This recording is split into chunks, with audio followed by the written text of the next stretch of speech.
Kita juga sudah tersambung dengan Zoom Pak Yayat, Dewan Pengawas BPJS Ketenagakerjaan. Selamat malam Pak Yayat.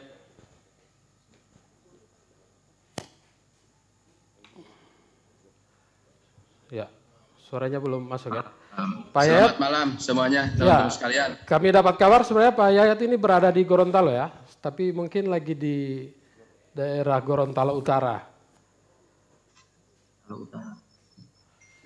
Betul ya? Ya betul. Ya. Ini kayaknya sinyalnya agak ini ya. Ya. Agak putus-putus. Baik, di kampungnya Pak Hamzah Shiddiq, jadi memang perlu dimaklumi itu. Silakan Pak Yayat.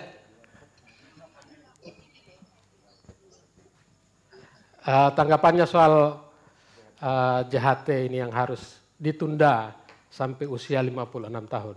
Ada tanggapan soal itu Pak Yayat? Siapa?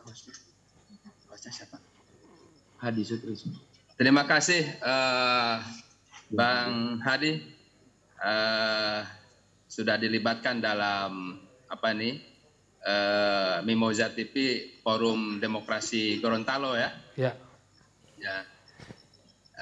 Tentu kalau dalam konteks JHT ini, jaminan hari tua, BPJS Ketenagakerjaan karena sifatnya adalah sebagai pelaksana atau operator dari kebijakan-kebijakan yang ada, termasuk juga yang dikeluarkan oleh pihak pemerintah, dalam hal ini Kementerian Tenaga Kerja, itu kita kalau BPJS Ketenagakerjaan prinsipnya adalah kita menjalankan apapun yang menjadi keputusan pemerintah dan amanah itu memang kita harus menjalankannya.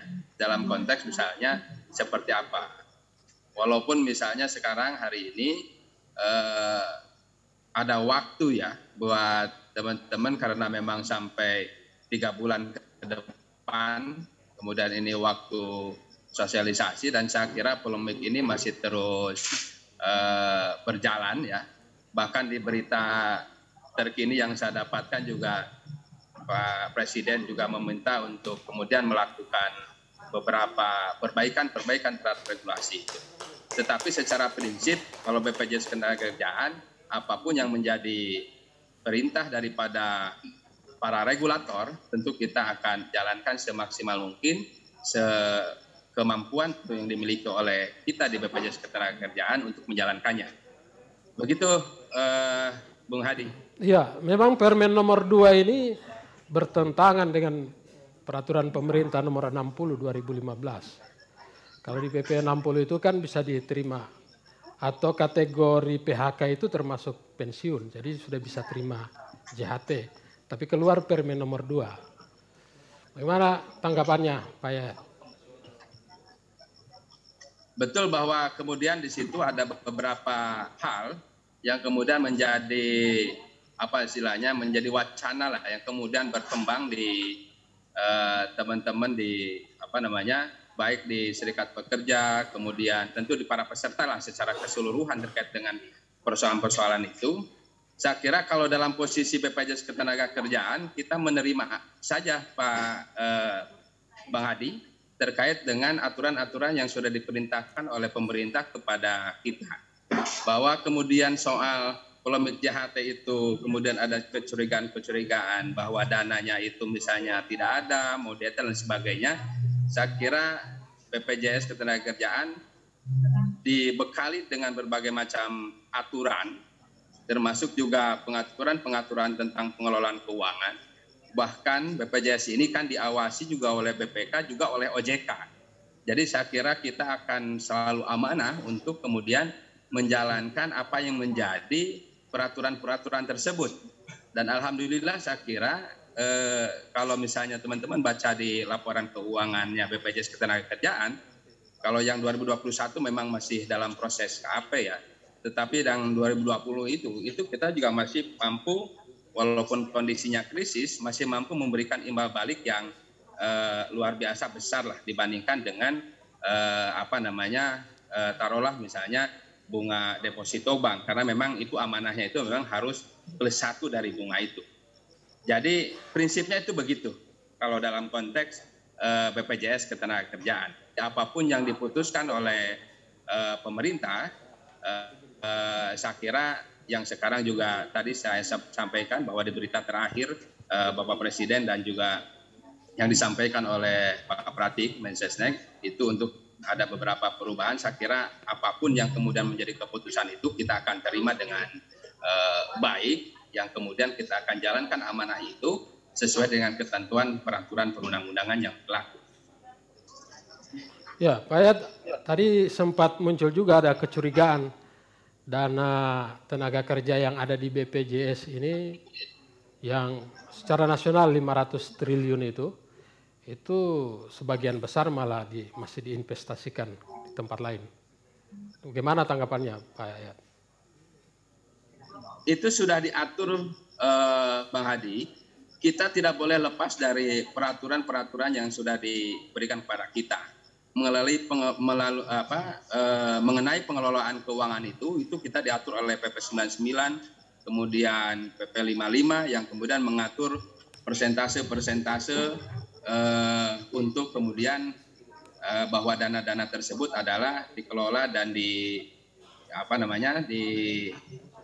seperti apa kan begitu ya, atau diinvestasikan seperti apa, yang pada prinsipnya adalah bagaimana hasil dari pengelolaan itu bisa sebanyak-banyaknya manfaatnya itu adalah untuk para peserta, dalam ini adalah para pekerja baik formal maupun informal. Dan itu saya kira sudah clear ya, karena kita terus diaudit ya, baik audit eksternal dalam hal ini oleh kantor akuntan publik maupun oleh BPK dan OJK. Jadi saya kira itu sangat clear. Alhamdulillah BPJS Ketenagakerjaan sampai saat ini hasilnya selalu istilahnya itu bagus lah, baik lah. Ya, baik Pak Yayat, kami juga ingin ketahui kunjungan ke Gorontalo dalam rangka apa saja ini Pak Yayat?